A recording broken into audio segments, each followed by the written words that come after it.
Je trouve Andrei Bikov dans ce premier tiers-temps. Grosse envie, il a l'air en pleine forme. Et c'est ce dont son équipe a besoin. Le tir est magnifique et but.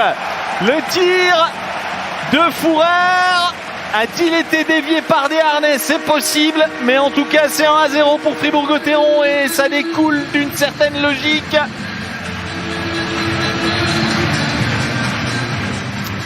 Tir dévié ou pas, faites vos jeux. De ma position, j'ai pas eu cette impression-là. Les arbitres vont aller voir la vidéo, hein, je vous le dis quand même. Pour voir s'il y a une crosse haute. Et il n'y a pas de crosse haute, même si c'est touché par Desharnais.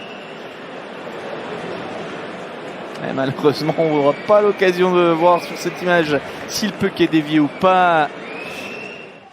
Dans les deux rencontres à domicile, on se rappelle notamment du premier match face à Rapperswil. C'était le premier match de l'ère. Christian Dubé.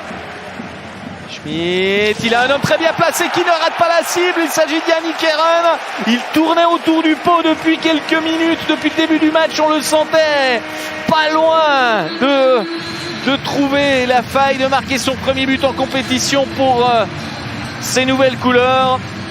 Eh bien, Yannick Heeren justifie tous les espoirs placés en lui.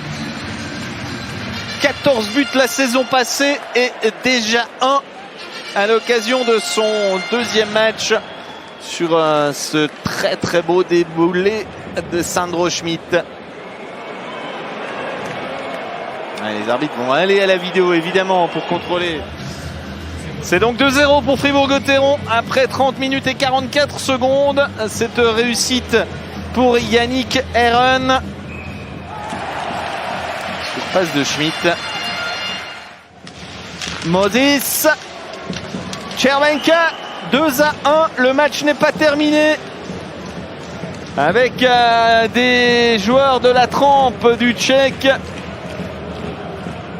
Il faut rester très très méfiant. Roman Červenka qui ramène l'équipe visiteuse à une longueur. Prive aussi, et il faut bien le dire, Reto Berra d'un premier blanchissage cette saison.